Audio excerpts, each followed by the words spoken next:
April 2nd, Deuteronomy chapter 21, verse 1 through chapter 22, verse 30. When you are in the land the Lord your God has given you, someone may be found murdered in a field, and you don't know who committed the murder. In such a case, your elders and judges must measure the distance from the site of the crime to the nearby towns. When the nearest town has been determined, that town's elders must select from the herd a heifer that has never been trained or yoked to a plow. They must lead it down to a valley that has not been plowed or planted, that has been a stream running through it. There in the valley, they must break the heifer's neck.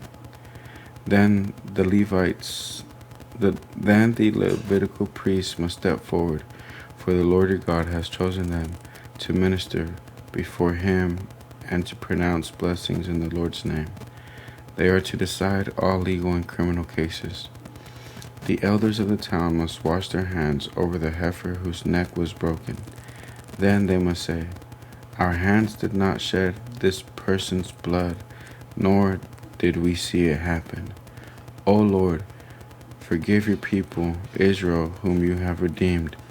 Do not charge your people with the guilt of murdering an innocent person." Then they will be absolved of the guilt of the person's blood.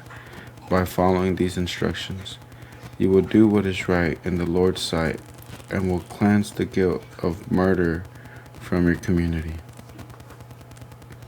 Suppose you go out to war against your enemies, and the Lord your God hands them over to you, and you take some of them as captives. And suppose you see among the captives a beautiful woman, and you are attracted to her and want to marry her.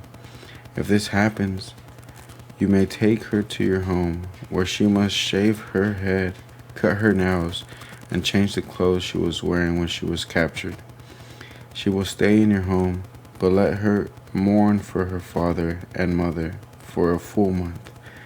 Then you may marry her, and you will be her husband, and she will be your wife. But if you marry her and she does not please you, you must let her go free.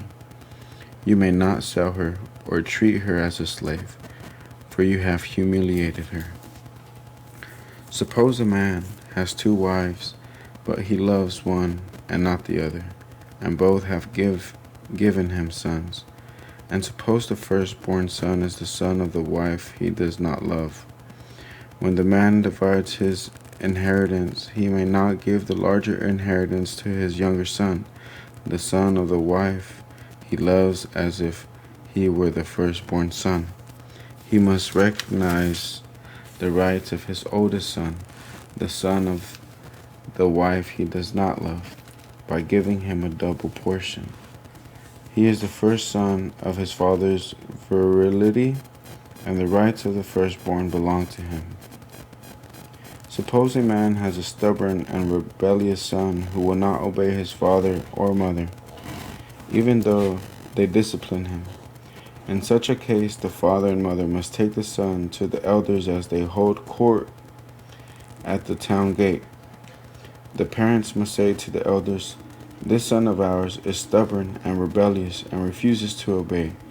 He is a glutton and a drunkard and a drunkard." Then all the men of his town must stone him to death. In this way, you will purge this evil from among you, and all Israel will hear about it and be afraid. If someone has committed a crime worthy of death and is executed and hung on a tree, the body must not remain hanging from the tree overnight. You must bury the body the same day, for anyone who is hung is cursed in the sight of God. In this way, you will prevent the defilement of the land the Lord your God is giving you as your special possession. If you see your neighbor's ox or sheep or goat wandering away, don't ignore your responsibility.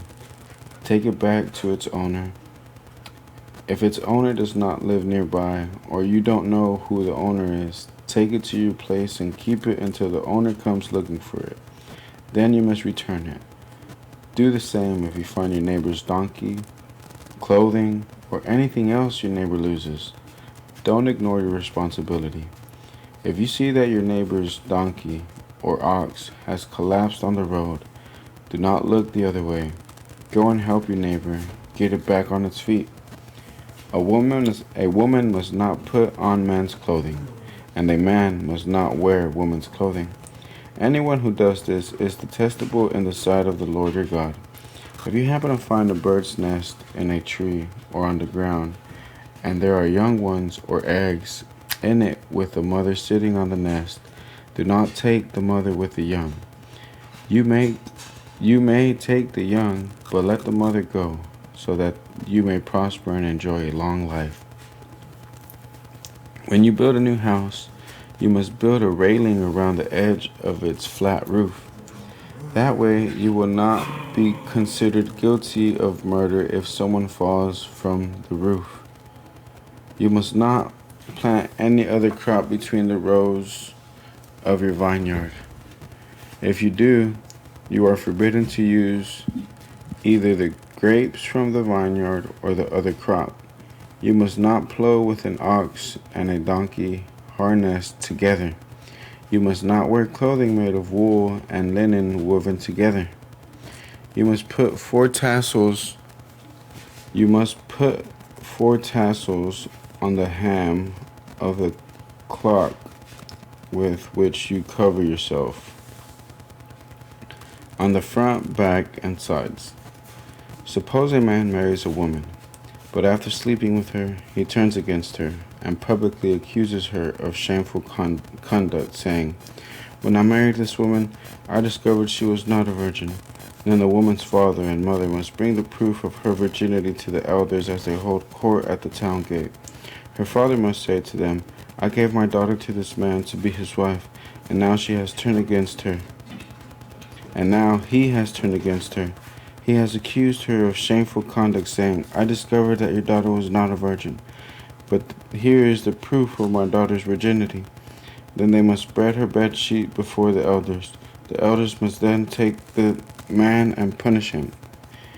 They must also fine him 100 pieces of silver, which he must pay to the woman's father, because he publicly accused a virgin of Israel of shameful conduct.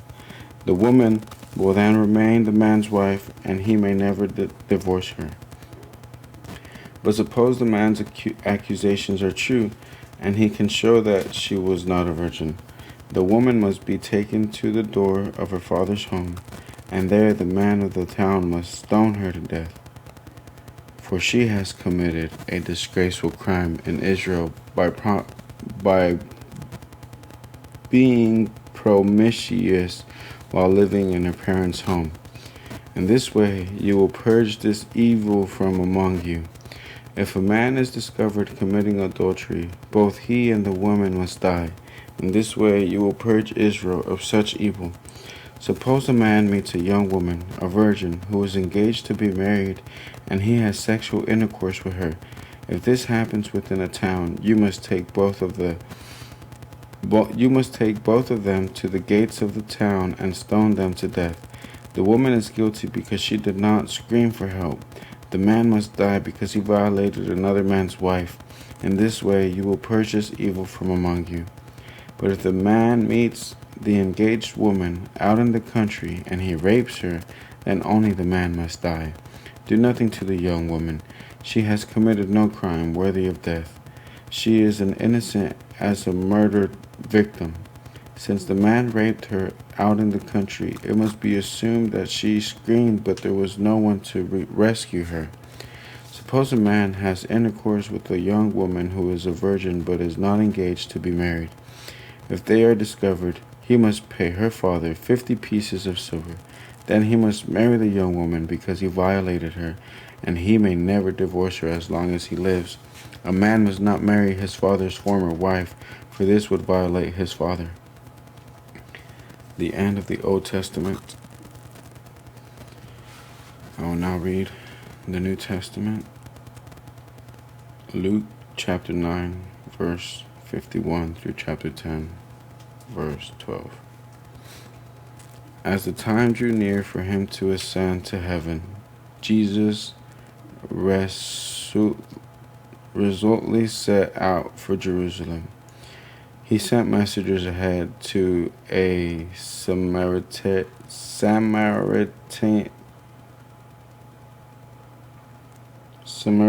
village to prepare for his arrival. But the people of the village did not welcome Jesus because he was on his way to Jerusalem. When James and John saw this, they said to Jesus, "Lord, should we call down fire from heaven to burn them up?" But Jesus turned and rebuked them. So they went on to another village. As they were walking along, someone said to Jesus, "I will follow you wherever you go." But Jesus replied, "Foxes have dens to live in, and birds have nests, but the Son of Man has no place even to lay his head." He said to another person, "Come, follow me." The man agreed, but he said, "Lord, first let me return home and bury my father." But Jesus told him, "Let the spiritually dead bury their own dead. Your duty is to go and preach about the kingdom of God." Another said, "Yes, Lord, I will follow you, but first let me say goodbye to my family." But Jesus told him, "Anyone who puts a hand to the plow and then looks back is not fit for the kingdom of God." The Lord now chose 72 other disciples and sent them ahead in pairs to all the towns and places he planned to visit. These were his instructions to them. "The harvest is great, but the workers are few. So pray to the Lord who is in charge of the harvest. Ask him to send more workers into his fields. Now go, and remember that I am sending you out as lambs among wolves. Don't take any money with you, nor a traveler's bag, nor an extra pair of sandals, and don't stop to greet anyone on the road. Whether you enter someone's home, first say, 'May God peace be on this house.' If those who live there are peaceful, the blessing will stand. If they are not, the blessing will return to you. Don't move around from home to home. Stay in one place, eating and drinking what they provide. Don't hesitate to accept hospitality because those who work deserve their pay. If you enter a town and it welcomes you, eat whatever is set before you. Heal the sick and tell them, 'The kingdom of God is near you now.' But if a town refuses to welcome you, go out into its street and say, 'We wipe even the dust off your town from our feet to show that we have abandoned you to your fate. And know this, the kingdom of God is near. I assure you, even wicked Sodom will be better off than such a town on Judgment Day." End of the New Testament. No, I'll read a psalm. Psalm chapter 24, verse 1 through 23. A psalm of Asaph. O God, why have you rejected us so long? Why is your anger so intense against the sheep of your own pasture? Remember that we are the people you chose long ago, the tribe you redeemed as your own special possession. And remember Jerusalem, your home here on earth. Walk through the awful ruins of the city. See how the enemy has destroyed your sanctuary. There your enemies shouted their victorious battle cries. There they set up their battle standards. They swung their axes like woodcutters in a forest. With axes and picks they smashed the carved paneling. They burned your sanctuary to the ground. They defiled the place that bears your name. Then they thought, let's destroy everything. So they burned down all the places where God was worshipped. We no longer see your miraculous signs. All the prophets are gone, and no one can tell us when it will end. How long, O God, will you allow our enemies to insult you? Will you let them dishonor your name forever? Why do you hold back your strong right hand? Unleash your powerful first and destroy them. You, O God, are my King from ages past, bringing salvation to the earth. You split the sea by your strength and smashed the heads of the sea monsters. You crushed the heads of Leviathan and let the desert animals eat him. You caused the springs and streams to gush forth, and you dried up rivers that never run dry. Both day and night belong to you. You made the starlight and the sun. You set the boundaries of the earth, and you made both summer and winter. See how these enemies insult you, Lord. Foolish nation has dishonored your name. Don't let these wild beasts destroy your turtle doves. Don't forget your suffering people forever. Remember your covenant promises, for the land is full of darkness and violence.